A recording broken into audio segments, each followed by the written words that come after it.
നമസ്കാരം. നമ്മളുടെ പാരമ്പര്യം അഥവാ ട്രഡീഷണൽ സെഗ്മെന്റിലേക്ക് എല്ലാവർക്കും സ്വാഗതം.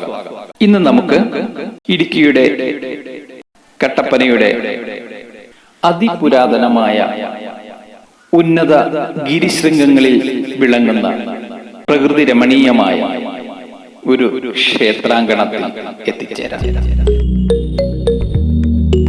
ഈ വീഡിയോ നിങ്ങൾക്ക് ഇഷ്ടപ്പെട്ടില്ല എങ്കിൽ ഡിസ്ലൈക്ക് ചെയ്യുക.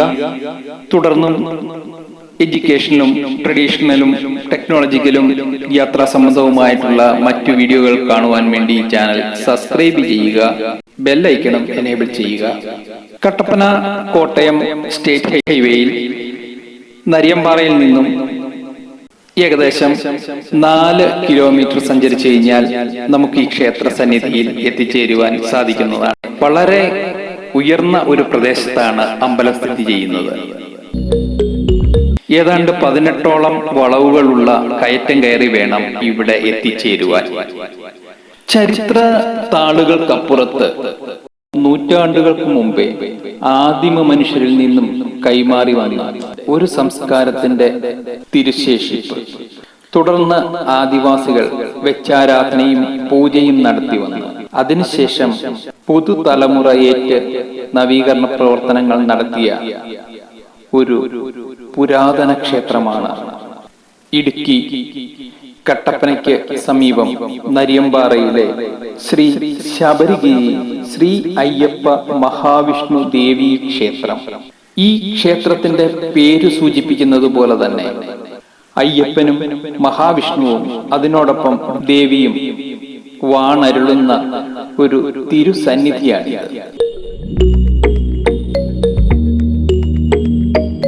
പാവനമായ അന്തരീക്ഷം അതാണ് നമുക്കിവിടെ കാണുവാൻ കഴിയുന്നത്. തലമുറകൾ എങ്ങനെ സംസ്കാരം കൈമാറ്റം ചെയ്യപ്പെടുന്നു എന്നതിന്റെ ഒരു തെളിവും കൂടിയാണ് ഈ ക്ഷേത്രം.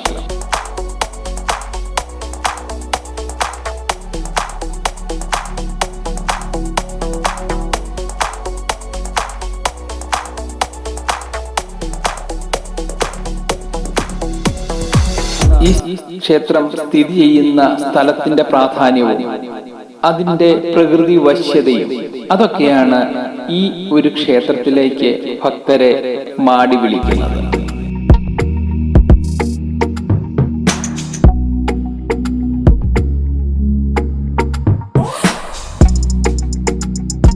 അയ്യപ്പ ക്ഷേത്രമായി അറിയപ്പെടുന്ന നരിയമ്പാറ ശബരിഗിരി ശ്രീ അയ്യപ്പ മഹാവിഷ്ണു ദേവി ക്ഷേത്രത്തിൽ മറ്റ് അയ്യപ്പ ക്ഷേത്രങ്ങളിൽ നിന്നും വ്യത്യസ്തമായി വളരെ അപൂർവമായുള്ള ഒരു പ്രതിഷ്ഠയാണുള്ളത്.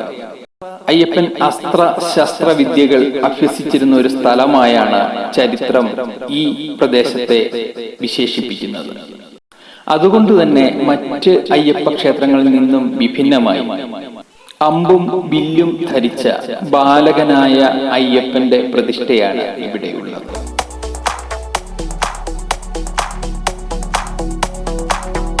സമുദ്രനിരപ്പിൽ നിന്നും ഏതാണ്ട് 2600 അടി ഉയരത്തിൽ സ്ഥിതി ചെയ്യുന്ന ഈ പ്രദേശം വളരെ വശ്യമനോഹരമായ ഒരു ഭാഗം തന്നെയാണ്. ഈ ക്ഷേത്ര പരിസരത്തിൽ നിന്ന് നോക്കിക്കഴിഞ്ഞാൽ കട്ടപ്പനയുടെ ഒട്ടുമിക്കവാറും ഭാഗങ്ങളും അതുപോലെ തന്നെ ഇടുക്കി അണക്കെട്ടും അഞ്ചുരുളി പ്രദേശങ്ങളും വളരെ വ്യക്തമായി കാണുവാൻ സാധിക്കുന്നതാണ്.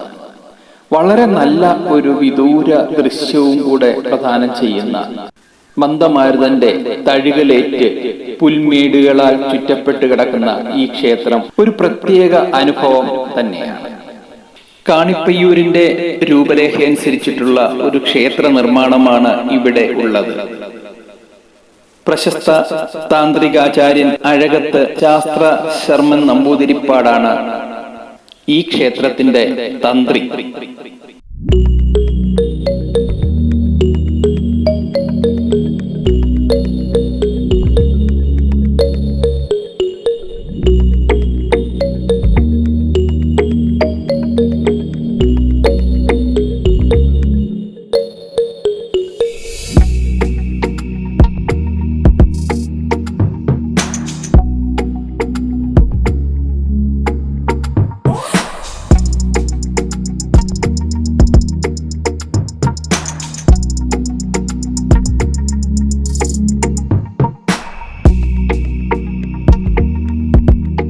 പുലിവാഹനനായ അയ്യപ്പൻ, ആ സങ്കല്പത്തിലെ പുലി അഥവാ നരി, ആ വാക്കിൽ നിന്നാണ് പ്രദേശത്തിന് നരിയംപാറ എന്ന നാമം ലഭിച്ചത് എന്നാണ് പഴമക്കാർ വിശ്വസിച്ചു പോരുന്നത്.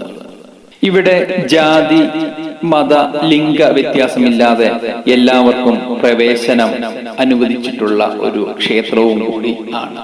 ഏപ്രിൽ മാസത്തിലെ പ്രതിഷ്ഠാ ദിനവും ഈ അമ്പലത്തിലെ ഒരു വിശേഷ അവസരമാണ്. ഇതുകൂടാതെ മണ്ഡലകാലത്ത് പ്രത്യേക പൂജകളും ഭജനകളും ഈ അമ്പലത്തിന്റെ മറ്റൊരു പ്രത്യേകത കൂടിയാണ്.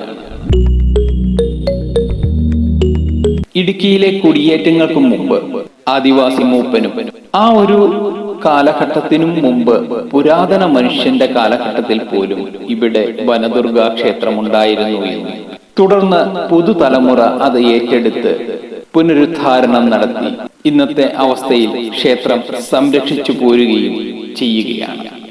ഈ ക്ഷേത്രത്തിനോടനുബന്ധിച്ച് തന്നെ മറ്റൊരു സരസ്വതി വിദ്യാലയവും ഉണ്ടായിരുന്നു എന്നത് ചരിത്ര ശേഷിപ്പായി ഇന്നും അവശേഷിക്കുന്നു. ഈ അമ്പലത്തിനോട് ചേർന്ന് തന്നെ ഒരു കോളേജ് ഏതാണ്ട് 10 വർഷത്തോളം ഈ മലമുകളിൽ പ്രവർത്തിച്ചിരുന്നു. അങ്ങനെ എല്ലാ രീതിയിലും ആത്മീയമായും വിദ്യാഭ്യാസപരമായും വളരെ ഉന്നതിയിൽ നിന്നിരുന്ന ഒരു പ്രദേശമായിരുന്നു ഇതെന്ന് വേണം കരുതുവാൻ. ഇവിടെ ഉണ്ടായിരുന്ന കോളേജിനെ കുറിച്ചും അതിന്റെ ഇന്നത്തെ അവസ്ഥയെക്കുറിച്ചും ഒക്കെ തുടർന്നു വരുന്ന മറ്റൊരു വീഡിയോയിൽ നമുക്ക് കാണാം. എല്ലാവർക്കും നല്ലൊരു ദിവസം ആശംസിച്ചുകൊണ്ട് മറ്റൊരു വീഡിയോയുമായി വീണ്ടും കാണുന്നവരെ നന്ദി, നമസ്കാരം.